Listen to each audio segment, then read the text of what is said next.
Okay, so today we're continuing also with our answers and questions, and I'm actually taking 2 questions maybe per day to answer, and so please bear with me. You'll see I will be sitting in different places, and maybe in the bush, so maybe in the office, just depends on how much time I've got, but I'm really trying to work through all your questions and answering them.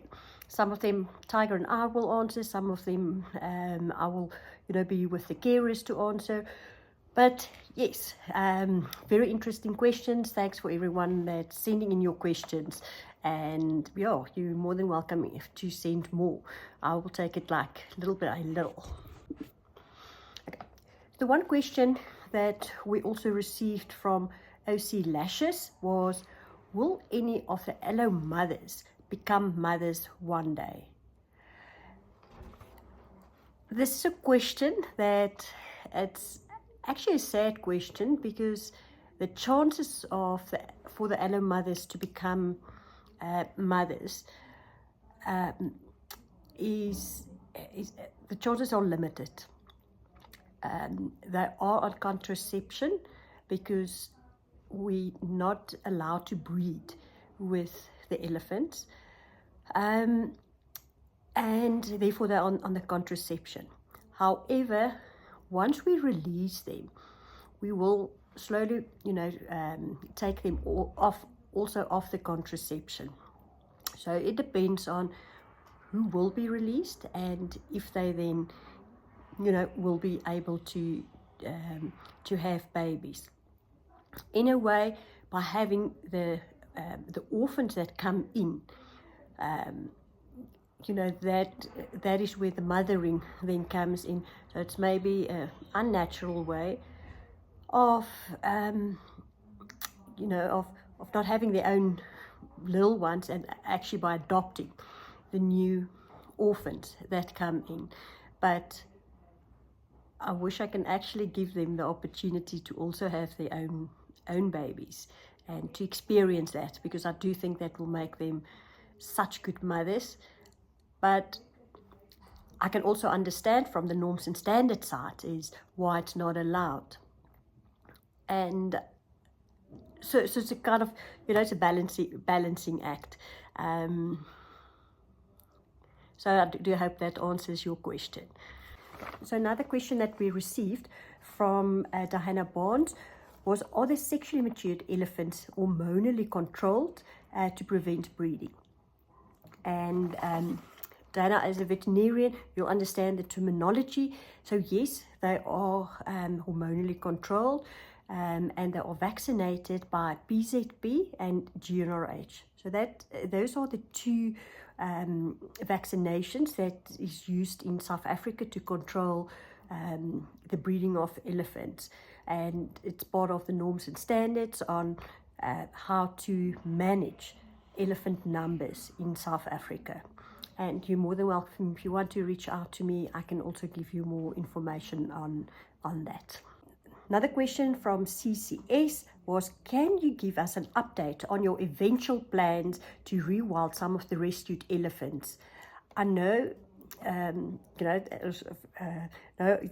I said that we can't release into the Kapama Game Reserve, but that we are looking at buying land in South Africa or another country, or are we working with the SA government to release them in a protected national park? So yes, we would not be able to release them on the Kapama Game Reserve where they are.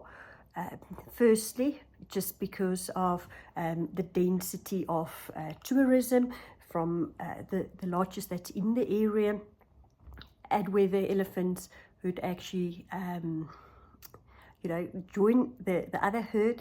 And I don't want to say teach them to be naughty, but because they are used to humans, and not always keeping their boundaries, they also come back to the others, and that would then have an impact that the elephants go out and come back and it's not a clear cut in the relationship, which you open actually yourself up to, you know, as a risk, because, you know, it's in and out. And we also have, as I said, tourism and humans around, and then just from a safety aspect, that won't work.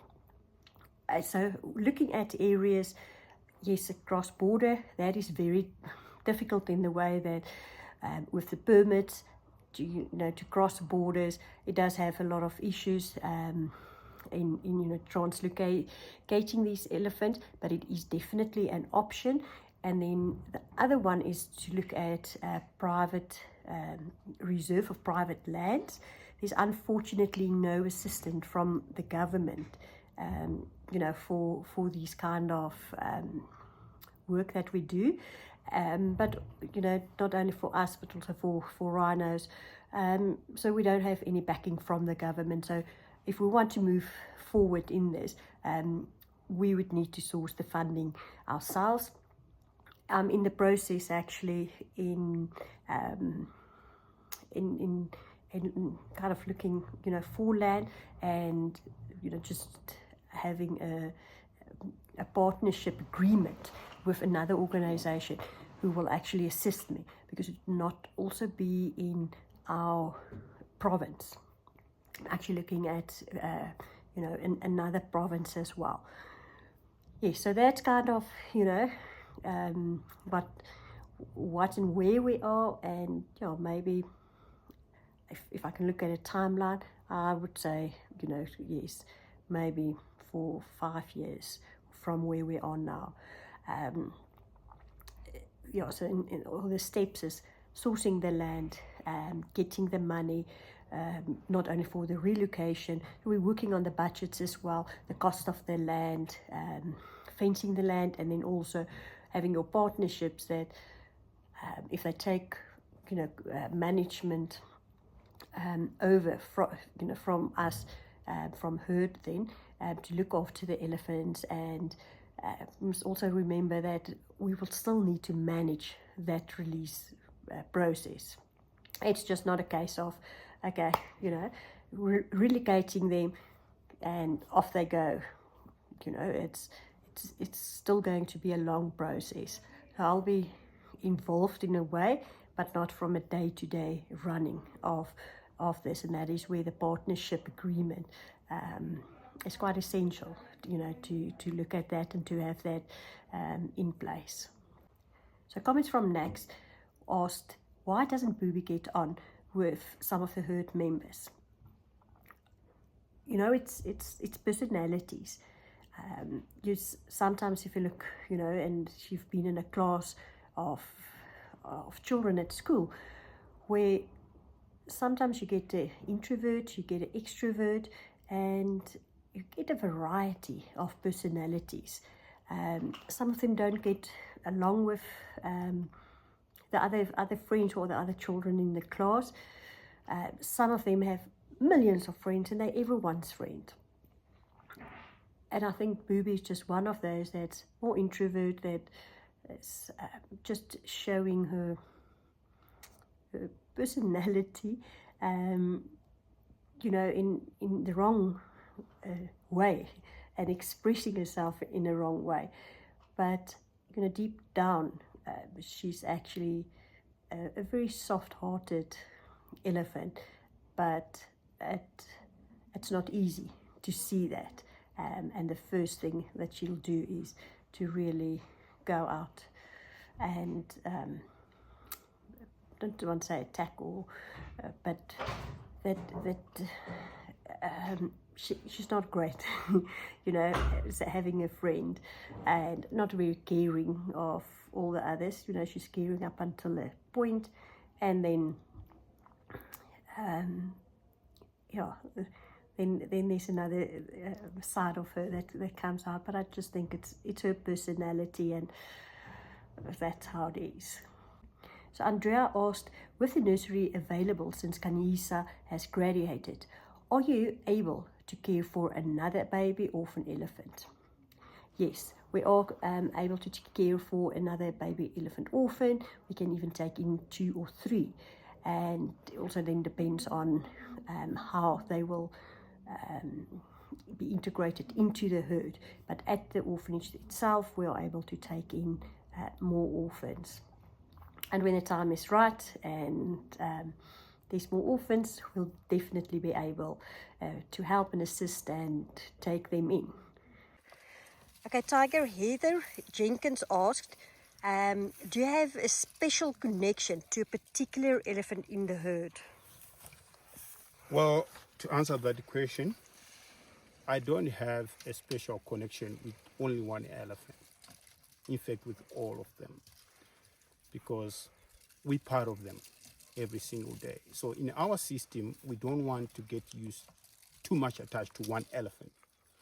In case if I'm not here, nobody will be able to continue doing the same work I used to do because I'm too connected with special elephant.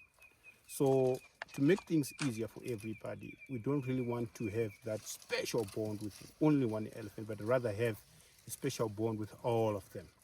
So if I'm not here, somebody else will continue working with them because we have built that bond with each one of them within the herd. So it's quite crucial because once you are not there, if you were bonded so much, then they'll start to stress. So once they get stressed, then it's a problem. So we try to avoid those areas by, working with them, throughout the day individually. So as per carers, that's what we normally do. One guy will be dedicated to a certain elephant to check if the elephant is happy, to check other, small sores that they can get through the bush when they're feeding, or maybe they wrestling, they get the sores. That guy is specifically dedicated to that elephant to check those stuff. So once we pick up a small thing like that, then we obviously focus on that. But actually, we do rotate. We don't have specific elephant that we are bonded to.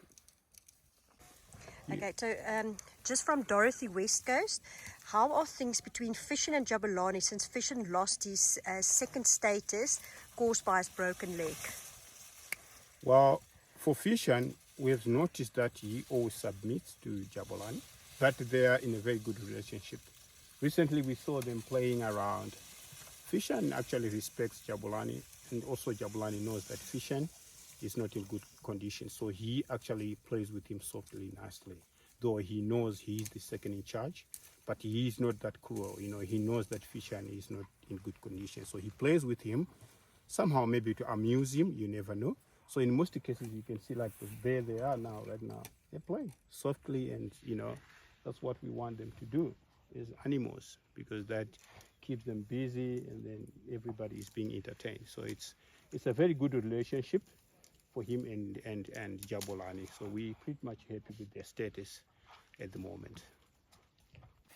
So Tiger, Connie Malnick asked, how did both of us become involved with the Gentle Giants? Well, to cut long story short, I started when I was young, and I didn't know exactly what I wanted to do. So I was working on a farm where my father used to work. So at young age, I used to do a lot of work on the farm. But eventually, when the farm owner asked me if I could work with the elephants, I doubted at first. But I realized maybe why the others are doing it, I can also do it if they can do it. So that's when I started. So I started working with the elephants in 1998. That was in Zimbabwe. So for me as a young guy, it was quite scary. I wasn't sure if I could succeed. But after being with them for a couple of years, then I realized like, wow, this is my destiny. I love it. I enjoy it. I think it's worth it to do something that you enjoy, something that you love. So it took me years and years to gain respect, to gain the trust, and then also to develop my love toward them. So it's a long story, but in short, that's how I got involved. But yeah, every single day I enjoy everything that I do with the elephants. It's within my heart, so I enjoy it. Okay, so we're continuing with the questions that we received on social media. And the one question from Xenia, if I pronounce that correctly, was my mother is in conservation, and then I followed basically in her footsteps. But what is my son and my daughter? So my son's name is Zander, and my daughter is Lente. And what are they doing? Will they also continue with the work that we are doing? Now, I don't know where everyone, how the roads for them will, where the roads for them will lead. However, my son studied veterinarian science. He completed his degree last year, and this year he's doing his community service. And he's based in KwaZulu-Natal, and doing from Jusini to Swidwana. That is basically the area that he does. The community service involved the dogs, looking after the dogs for rabies, if there's any sterilization that needs to happen, as well as cattle. So community service was actually implemented especially for your production animals, with cattle and all the illnesses and sicknesses that goes around to prevent that. And then also one of the areas that he's involved in is wildlife, and basically a 50% between your small animal and production animals, the cattle and sheep, not so much sheep, but a lot of cattle, and then the wildlife. So that is where he's based for the year. And I think what I would want him is to grow his own passion. I don't want to force him into a way that he might not be wanting to go. His passion and drive is definitely wildlife. But on the other hand, you also need to have the business sense, and there's not enough work for him with the elephants and on the reserve. And there's also quite a lot of veterinarians that wants to go into wildlife in the Hoedspruit area. So I think once Zander is ready, he might return, but at this stage, he will focus on establishing his own name out in the industry. And I really wish him all the best, and all, just that he just does what he wants, and that he really achieves, because he works extremely hard and he's got such passion. And if things turn out for him to return to herd and Hoedspruit, I definitely think it is a passion, and I do think he will return, but I think in his own time and when the time is ready. Then Lente, my daughter, is studying still medicine. So she's 5th year and completing her degree end of next year, end of 2024. But then she still has to do her internship as well as 1 year or 2 years community service. So it's also just, for her still a long road ahead. And I don't know what the future is, I studied accountancy, and at the end of the day, it brought me to the elephants. So life turns out in ways that you don't expect, and I don't know where their roads will lead to.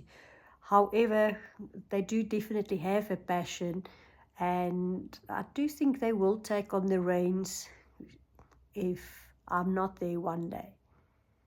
So one of the questions we also received from Brenda was like the following: and what can we do to ensure herd can care for Ellie's caretakers and the reserve in the future?